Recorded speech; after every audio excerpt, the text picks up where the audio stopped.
Bonjour Laurent Guyeno, Bonjour. pouvez-vous vous présenter et nous dire comment vous en êtes arrivé à écrire ce livre? Tout remonte à 5 ans environ maintenant. J'ai mis 4 ans pour écrire ce livre et je suis rentré dans ces sujets-là vraiment par accident. C'était pas du tout ma formation ni mon intérêt au départ. Je venais de terminer un livre sur les fées au Moyen Âge, donc vraiment on était très loin du sujet. Et j'ai été sensibilisé en fait de manière très banale sur le sujet du 11 septembre au départ par une ou deux vidéos, la vidéo Loose Change en particulier, hein, qui était la plus connue. Et donc très rapidement, mon univers s'est complètement effondré, ma représentation du monde a complètement été bouleversée, ça a été un choc énorme. Et ça m'a pris un certain nombre ça m'a pris du temps à essayer de comprendre si c'était possible, si c'était vrai que tout ce qu'on nous avait raconté sur le 11 septembre était faux. Et donc alors moi j'étais pas très précoce, hein, c'était en 2000, ça devait être en 2010, non, 2008, 9, enfin je sais plus exactement, ouais, mais voilà, donc pendant tout ce temps-là, jusqu'en 2008, j'étais un adepte de la vérité officielle sur le 11 septembre. J'étais très américanophile, j'adorais les États-Unis, j'avais aucune... Pour un Français, j'étais exagérément américanophile hein, par rapport à toutes mes connaissances. Et donc du coup aussi assez pro-Israël, je n'avais pas de problème. Donc j'ai été à la fois effaré par ce que je découvrais et puis en même temps effaré par ma propre naïveté, je me demandais comment c'est possible que j'ai pu avaler tout ça. Et au fur et à mesure que je creusais, donc je suis disons curieux, j'ai un tempérament de chercheur, donc je me suis mis à rechercher. En plus, je suis prof d'anglais, donc j'ai pas eu de difficulté à creuser tout ce qui se faisait en anglais. Et donc de fil en aiguille, j'ai découvert des tas de choses. Le 11 septembre, j'ai découvert un peu toutes les facettes de la chose. À un moment, j'ai éprouvé le besoin de remonter plus loin, d'où ça vient, tout ça. Et quand on remonte, on arrive forcément à Kennedy.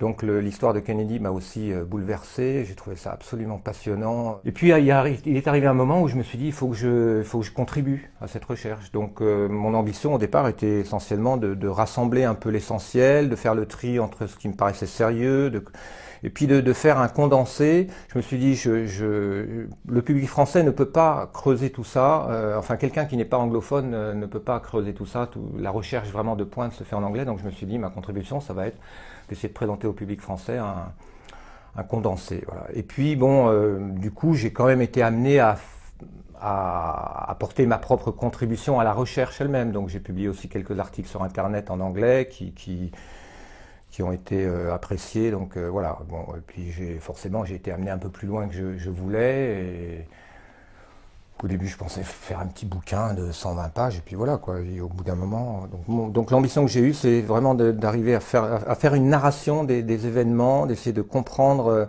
en mettant l'accent sur les événements clés, laisser de côté tout ce qui est obscur j'espère être parvenu à faire quelque chose qui se lit bien, qui permet de bien comprendre les étapes, les acteurs clés. Et puis le lien entre Kennedy, parce que finalement, je pense que pour vraiment comprendre comment on est arrivé au 11 septembre, il faut remonter à Kennedy, qui est quand même un tournant clé de toute cette histoire. Qu'est-ce que l'état profond? Alors, donc, ce qu'on appelle l'état profond, terme forgé, je crois, par Peter Dale Scott, qui est un politologue canadien-américain, je crois, en tout cas vulgarisé par lui.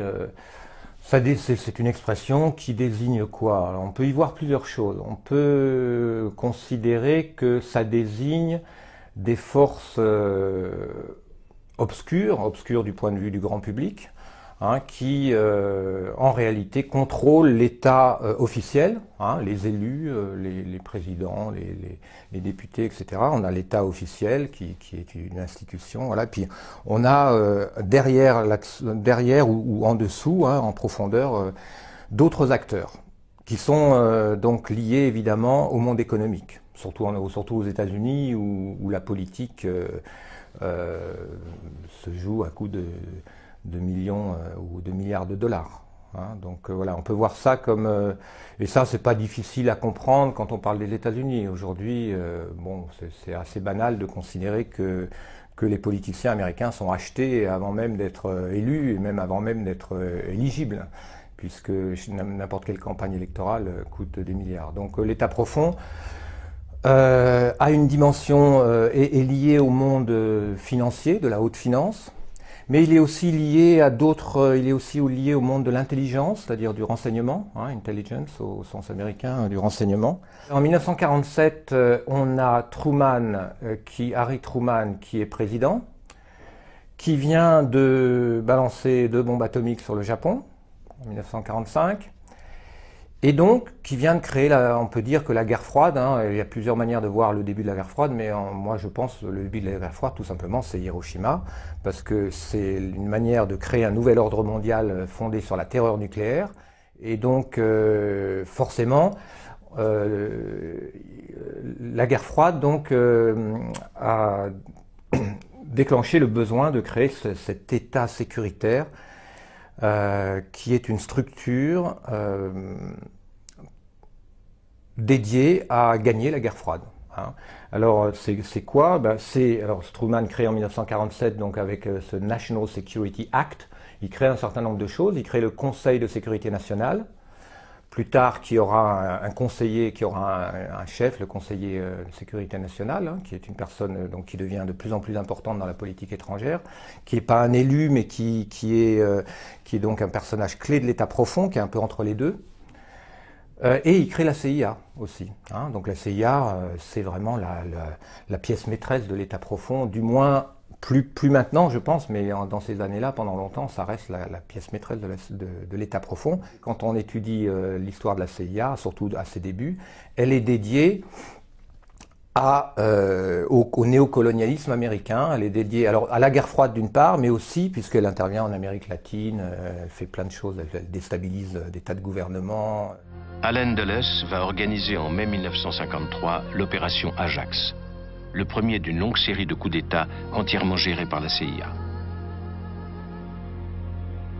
À Téhéran, le premier ministre iranien Mossadegh vient de décider la nationalisation de l'Anglo-Iran Oil Company.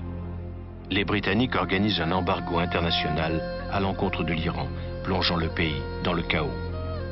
Mais les compagnies pétrolières anglo-saxonnes qui quittent le pays jugent cette mesure insuffisante et poussent le Premier ministre anglais à demander au président Eisenhower de les aider à se débarrasser de Mossadegh.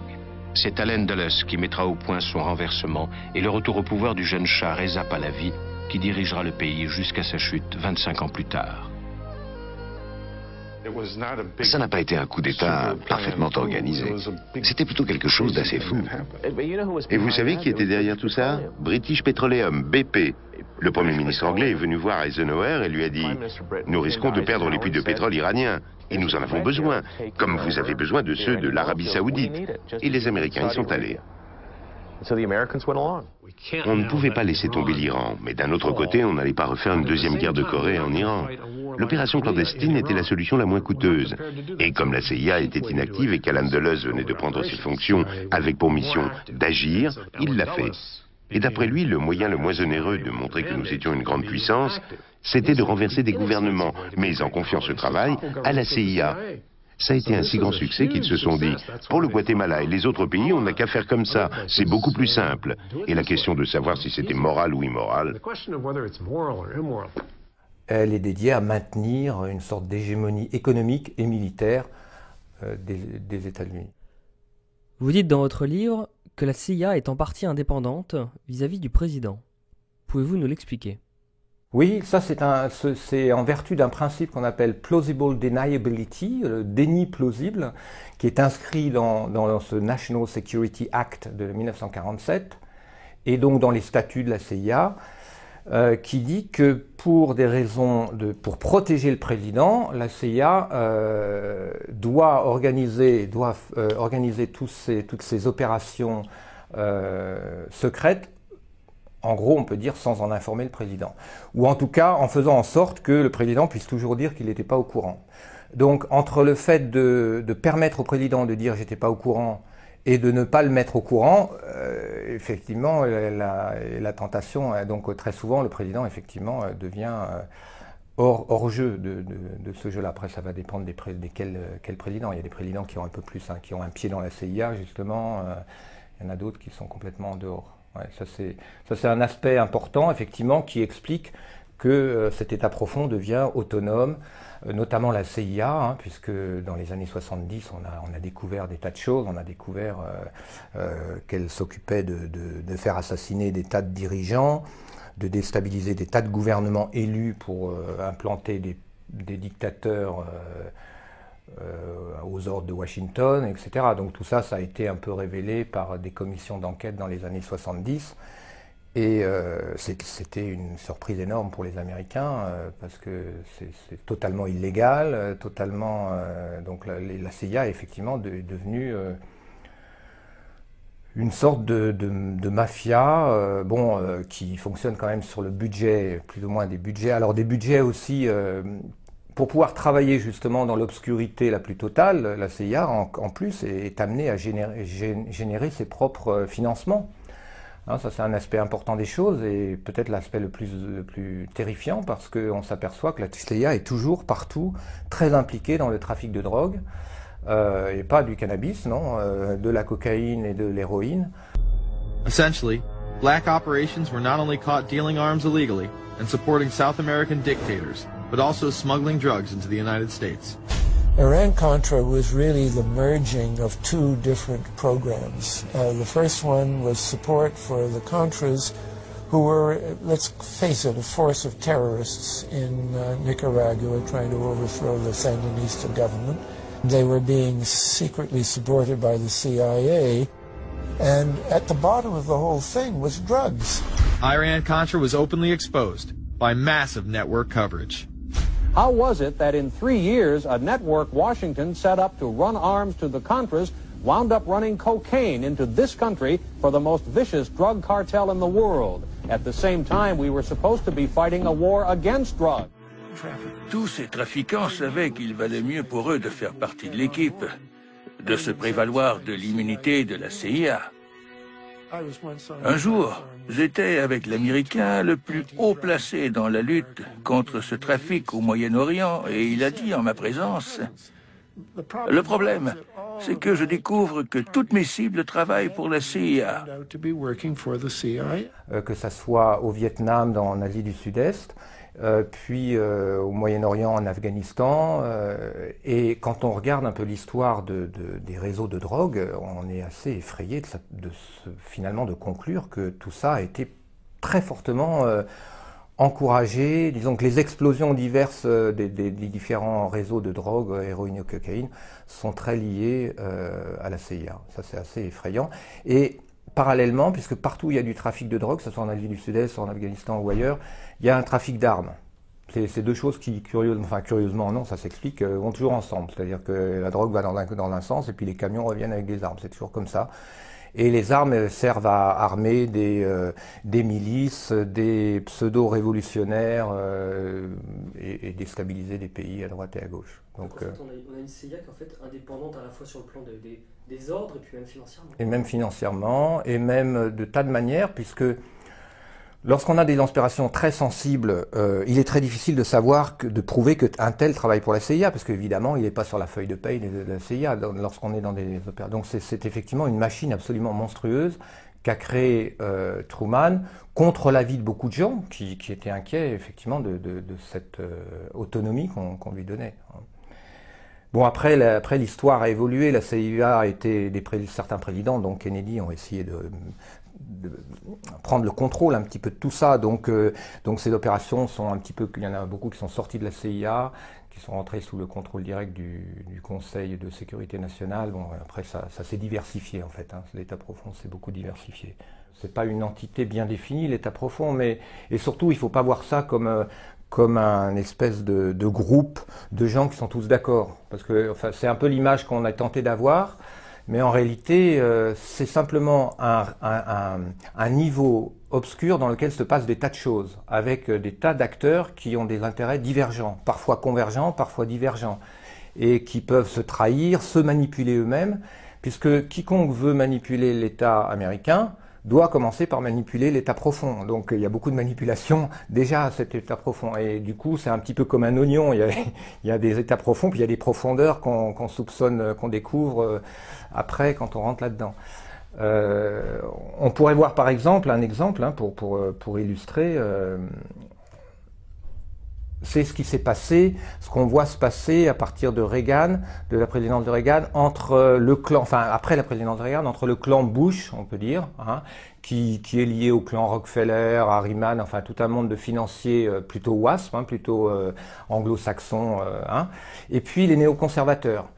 Qui rentrent en politique par l'état profond, en même temps qui rentrent par plusieurs entrées, mais on voit arriver sous la présidence de Bush Junior, on a du mal à comprendre comment c'est possible, mais en réalité on a d'un côté Bush Junior qui est quand même le fils de Bush Senior, lequel était plutôt contre les néoconservateurs. Donc pour comprendre ça, il faut comprendre dans l'état profond, il y a des tas de choses qui se passent, il y a du chantage, il y a de l'argent, on achète des gens, on les fait tomber d'une manière ou d'une autre. Donc c'est un panier de crabes, quoi, hein, c'est un panier de crabes.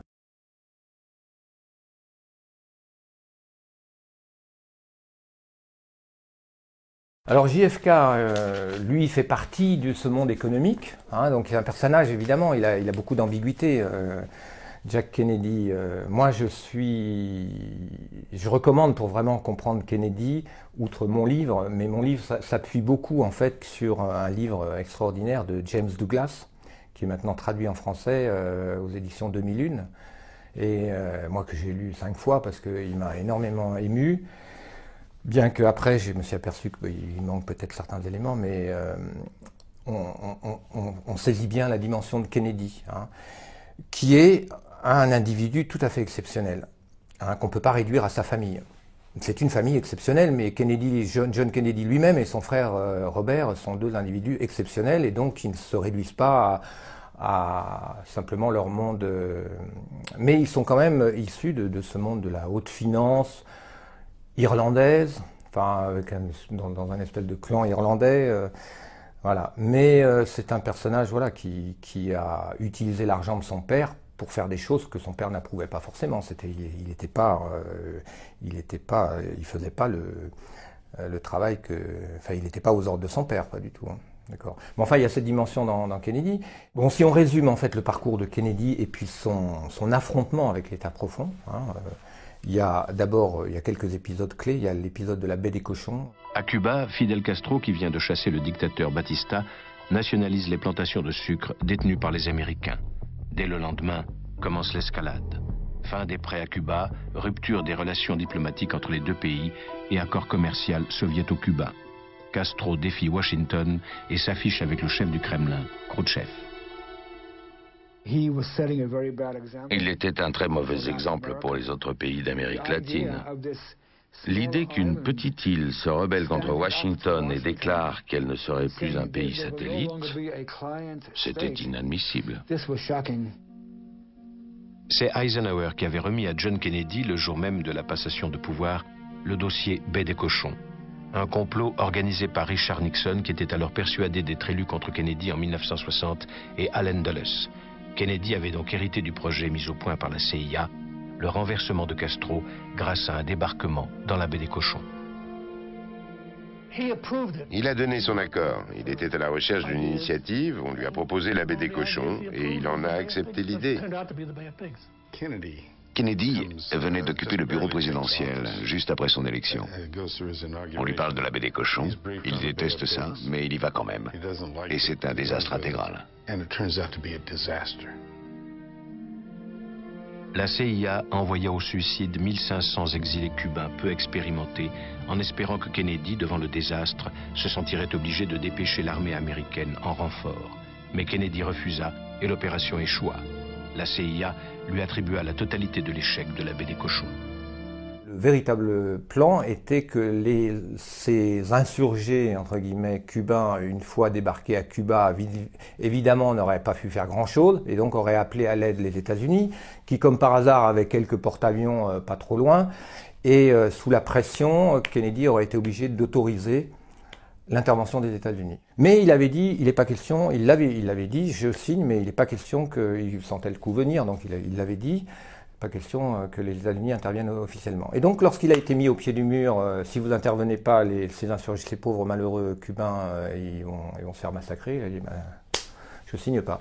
Donc, il a téléphoné même personnellement à l'amiral de la flotte locale pour lui interdire toute intervention. Donc, il a fait échouer l'opération de la baie des Cochons. Hein. Du point de vue de la CIA, il l'a fait échouer. Mais il a compris que la CIA avait cherché à le berner. Il a donc, on a des tas de citations rapportées par des témoins où il dit il faut absolument que il a compris que la CIA serait un ennemi terrible contre lui, donc il projetait déjà de la détruire, et peu après il a fait, enfin de la détruire en tout cas, de la réduire dans sa capacité de nuisance. Et il était absolument hors de lui. S'il avait pu, il aurait démoli la CIA. Il était dans une telle rage qu'un mois avant sa mort, il a dit « Je vais prendre la CIA, la mettre en pièces et la répandre aux 4 vents ». Vous avez déjà vu des petits bouts de CIA? Je n'en ai vu nulle part. Personne n'a jamais réussi à la démanteler, la CIA. John Kennedy décide de réduire les pouvoirs de la CIA et de se séparer de son puissant patron, Allen Dulles, qui est forcé à donner sa démission. Kennedy, en présence de Dulles, nomme comme directeur John McCone, un petit homme effacé, discret. Allen Dulles est furieux contre ce qu'il appelle son limogeage. Il était depuis 10 ans l'incarnation même de la CIA. Donc bon, il y a l'opération de la baie des Cochons qui instaure un climat de méfiance extrême entre la CIA et Kennedy.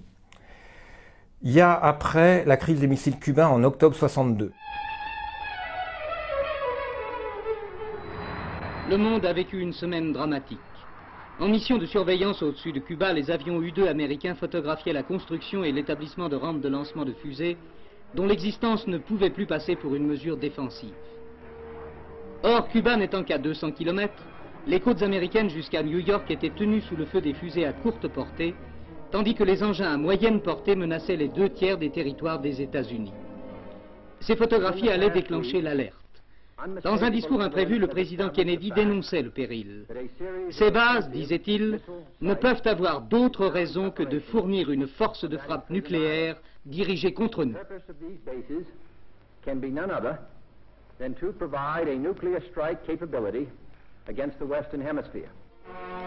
Il lançait en même temps le poids de la flotte américaine dans la balance en décrétant le blocus pour tout équipement militaire offensif à destination de Cuba. Or, à ce même moment, 25 cargos soviétiques étaient déjà en route. Qu'allait-il sortir de la rencontre? Les cargos accepteraient-ils le contrôle? Tenteraient-ils de forcer le passage? Les heures commencèrent à se faire lourdes. Sur la côte américaine, les radars étaient déjà en état d'alerte. On suivait dans les caves des états-majors la marche des cargos, dont certains, disait-on, étaient porteurs de fusées à charge nucléaire. Or, les consignes étaient strictes. Si les cargos tentaient de se soustraire au contrôle et prétendaient continuer leur chemin, l'ordre était de tirer. C'est dans cette atmosphère que le Conseil de sécurité se réunit d'urgence. Plainte de l'URSS accusant les États-Unis de piraterie par la bouche de M. Zorin. Et Kennedy est soumis à une énorme pression de la part des grands généraux du Pentagone, qui sont des héros de la Deuxième Guerre mondiale, en particulier général Lemay, qui a réduit le Japon en cendres, qui a le chef de l'Air Force, hein, donc un criminel de guerre, on pourrait dire. Hein, si les États-Unis avaient perdu la guerre, il aurait été jugé comme criminel de guerre, mais ce sont ce sont ce qu'on appelle les Cold Warriors, hein, c'est-à-dire les guerriers de la guerre froide, hein, qui n'ont qu'une idée en tête, c'est gagner la guerre froide. Avec une logique tout à fait rationnelle, qui est que l'Amérique a une avance technologique, et donc il faut en profiter tout de suite. Hein, c'est logique. Donc, allons-y, bombardons Cuba. On verra bien s'il arrive à balancer quelques missiles, on ne sait pas trop. Bon, le coût, demande Kennedy, ça va nous coûter combien de morts? Oh, peut-être 100 millions, on ne sait pas trop. Bon, enfin bref, Kennedy dit pas question. Donc il trouve un moyen de négocier avec Khrouchtchev, qui se trouve être un personnage aussi tout à fait providentiel de ce point de vue-là. Hein, et on verra que Khrouchtchev et Kennedy donc établissent à partir de ce moment-là une relation personnelle, par lettre.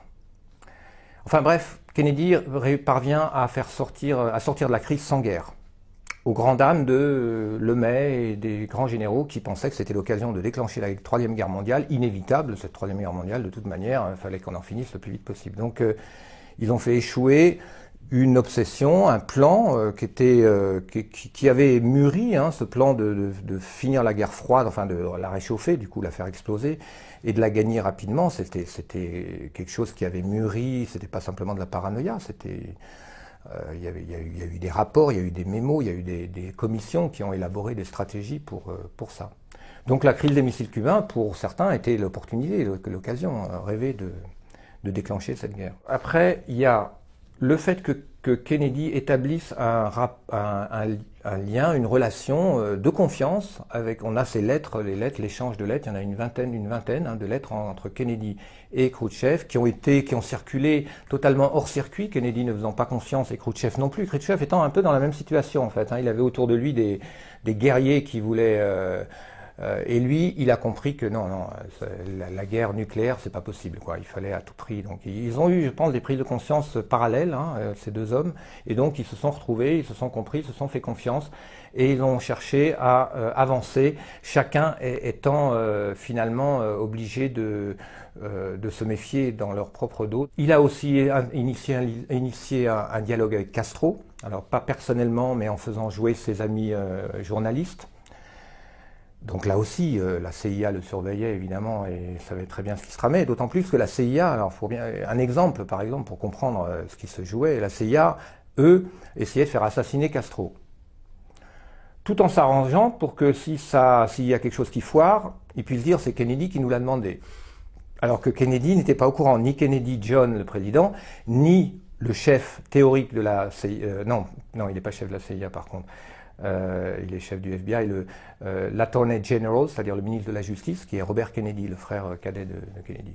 Donc on sait aujourd'hui, maintenant c'est clair, on a essayé de nous faire croire pendant longtemps que c'est les Kennedy qui avaient essayé de faire assassiner Castro et que ça leur aurait été retombé dessus, effet boomerang. Hein, il y a eu une thèse, Kennedy ont été assassinés, c'est un effet boomerang. Bon, en réalité, la CIA essaye de faire assassiner Castro sans vraiment l'aval d'aucun des Kennedy, et même à un moment, à l'insu d'un envoyé, d'un émissaire de Kennedy qui s'appelait, comment il s'appelait déjà, James Donovan, qui avait été envoyé par Kennedy pour discuter avec Castro de différentes choses, bon, mais établir un contact amical, qui était devenu un ami de Castro d'ailleurs, ce James Donovan. Et un jour, la CIA lui avait confié un cadeau pour Castro, qui était une combinaison de plongée empoisonnée. Mais le pauvre James Donovan ne savait pas qu'elle était empoisonnée. Alors on ne sait pas trop ce qu'est devenu cette combinaison, Castro n'a pas apparemment été empoisonné, mais c'est pour montrer le jeu pervers de la CIA qui essaye de faire assassiner Castro, de manière à après pouvoir faire en sorte que Kennedy soit accusé donc on a ce genre de choses. Et puis le dernier élément donc il y a les tentatives de pourparlers direct avec Khrouchtchev, il y a le dialogue avec Castro qui irrite absolument tout ce monde de la sécurité nationale qui est le Pentagone et la CIA. Et puis troisième chose, peu avant,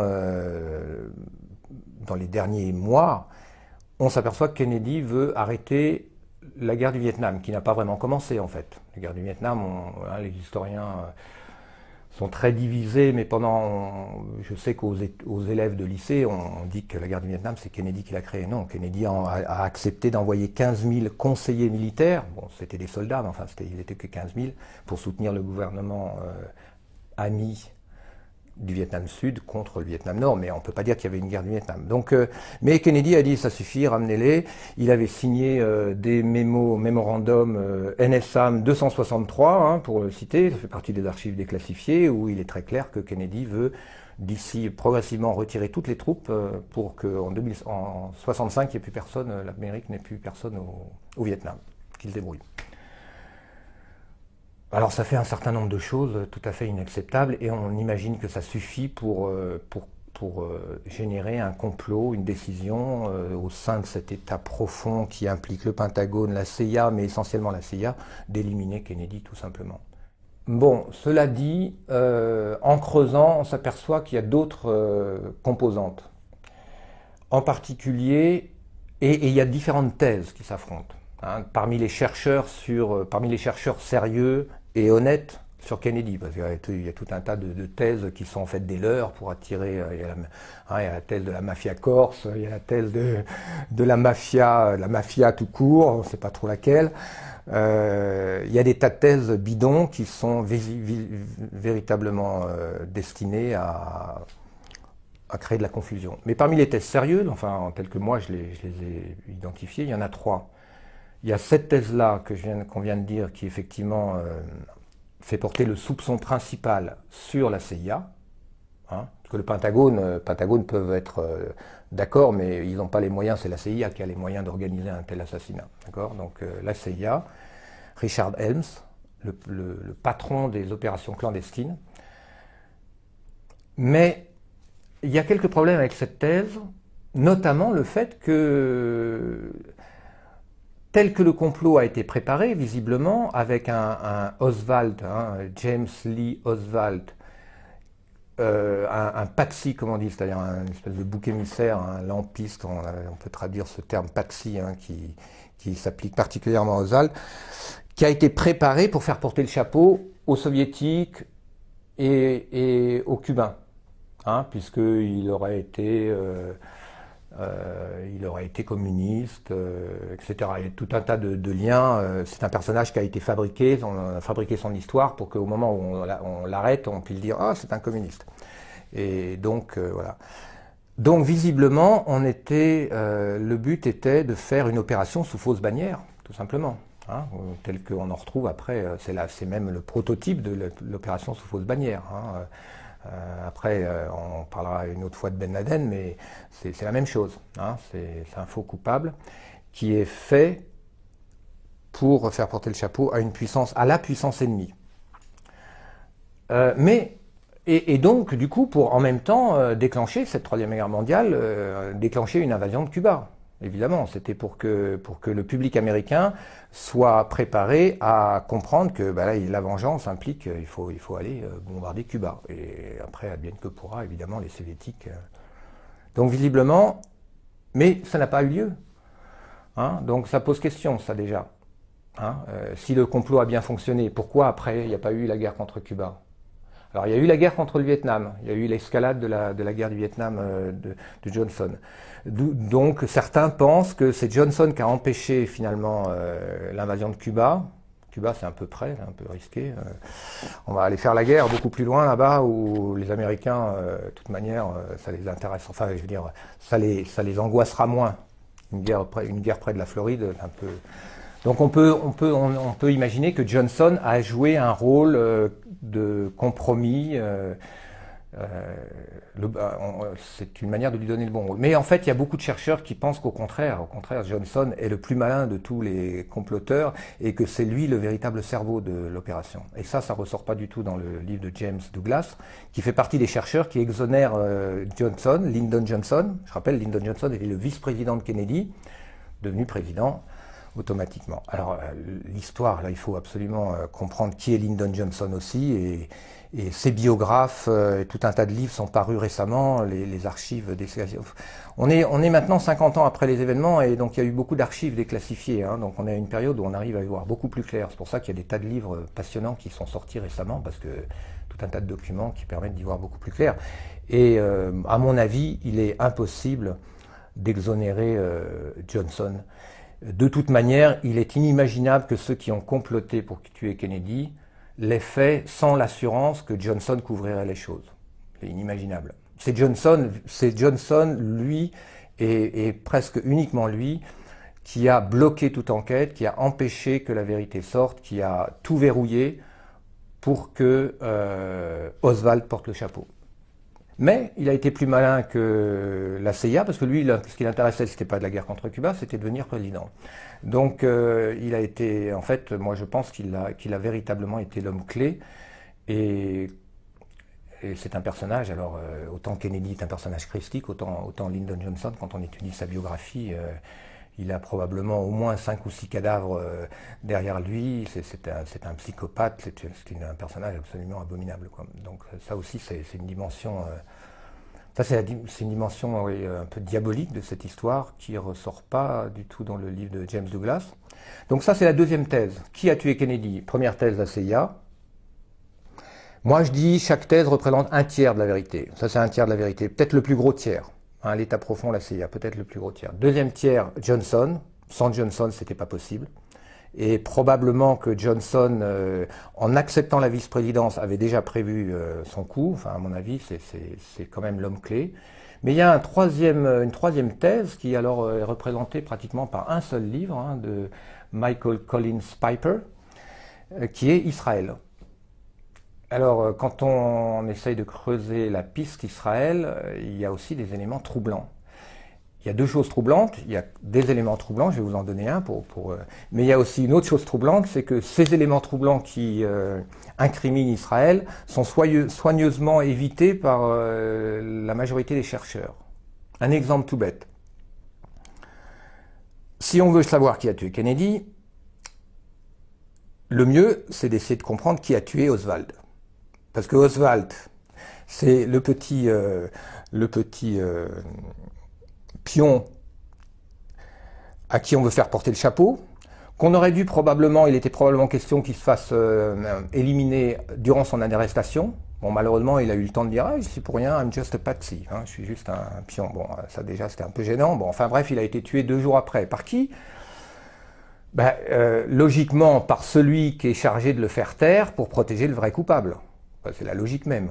Hein, donc, qui a tué Oswald? C'est la question auquel on devrait s'intéresser en priorité. Mais curieusement, c'est pas une question qui préoccupe beaucoup les chercheurs.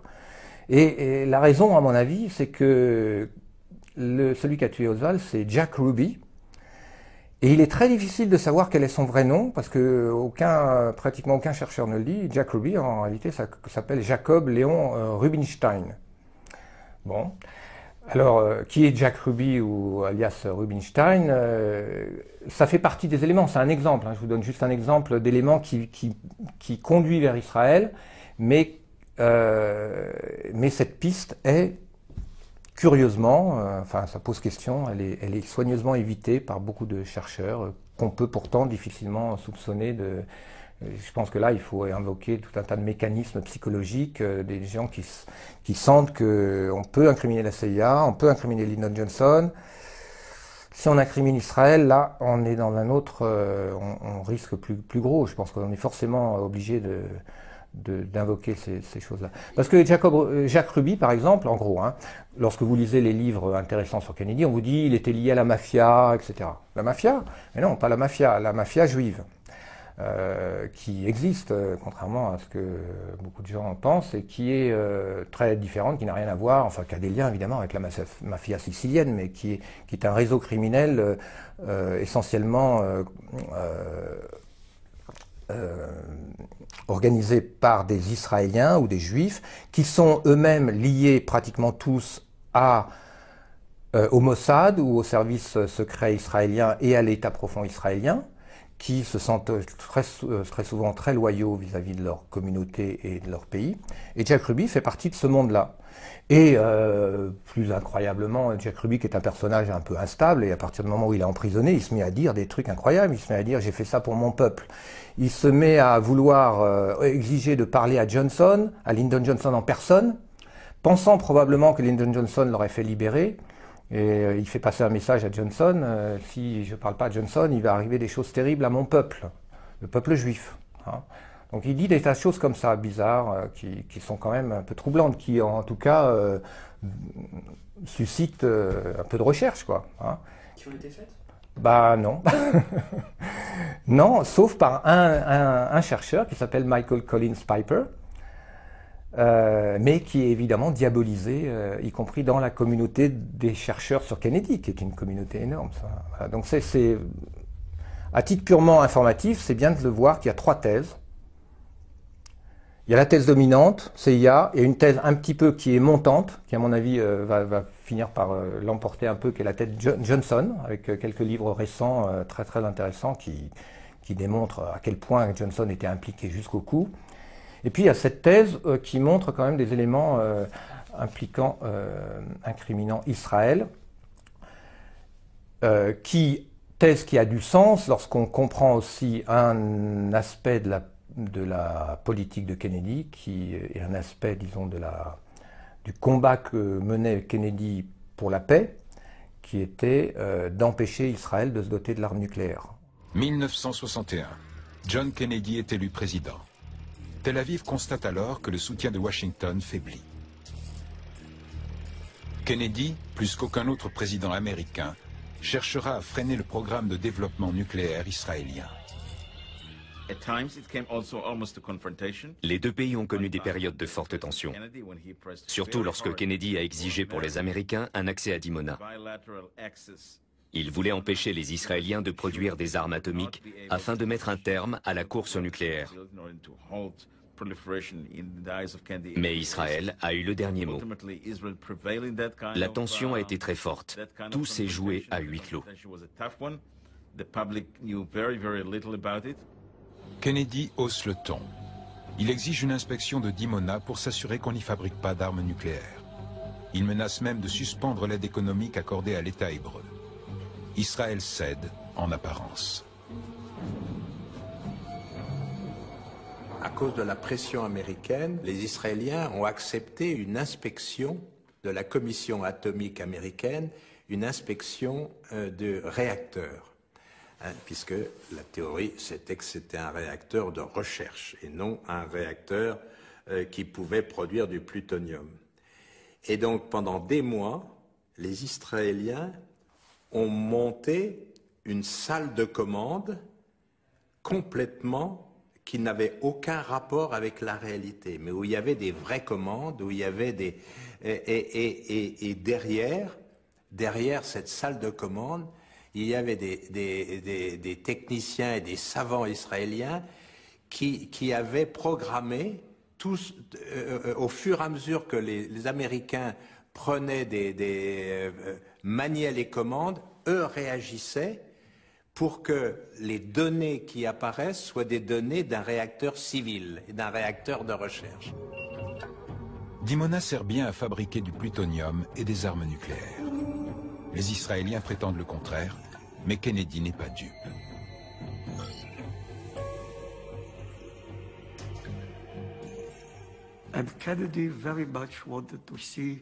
Pour Kennedy, la signature du traité de non-prolifération nucléaire était une priorité. Il a donc tout fait pour que Ben Gurion le ratifie. Pour la première fois, il a accepté de fournir à Tel Aviv des armes non nucléaires. Ben Gurion lui avait proposé le marché suivant. Donnez-nous des armes conventionnelles et nous mettons un terme à notre programme nucléaire. Kennedy a donc donné son feu vert à la livraison de missiles anti-aériens à Israël, qui s'est empressé de les déployer autour du réacteur de Dimona. Il y a un affrontement souterrain entre Kennedy et Ben Gurion, en 1963 notamment, très très dur, dans lequel Kennedy écrit des lettres adressées personnellement à Ben Gurion, dans lesquelles il le met en demeure d'accepter des inspections tous les 6 mois de ce fameux site de Dimona où on sait très bien que vous êtes en train de fabriquer de la bombe atomique. Ben Gurion démissionne avant de recevoir la dernière. Enfin bref, toute une histoire assez complexe qui montre que l'enjeu était énorme pour Israël quand même. Puisque après Israël, après Kennedy, il faut aussi voir ça, après Kennedy, on a Lyndon Johnson, et quand on étudie l'histoire des relations entre les États-Unis et Israël, eh ben, c'est sous Johnson que se tisse un lien extrêmement étroit. John Kennedy est assassiné le 22 novembre 1963. Son successeur, Lyndon Johnson, intensifie les relations avec Tel Aviv et Washington ferme les yeux sur les activités de Dimona.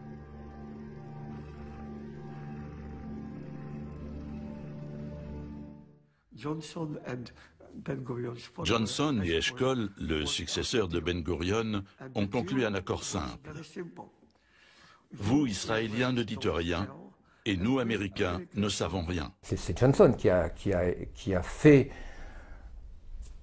d'Israël, une sorte de, alors selon la thèse de Chomsky, une sorte de tête de pont des États-Unis. En tout cas, c'est sous Johnson que ce lien très très fort, très complexe, est fondé.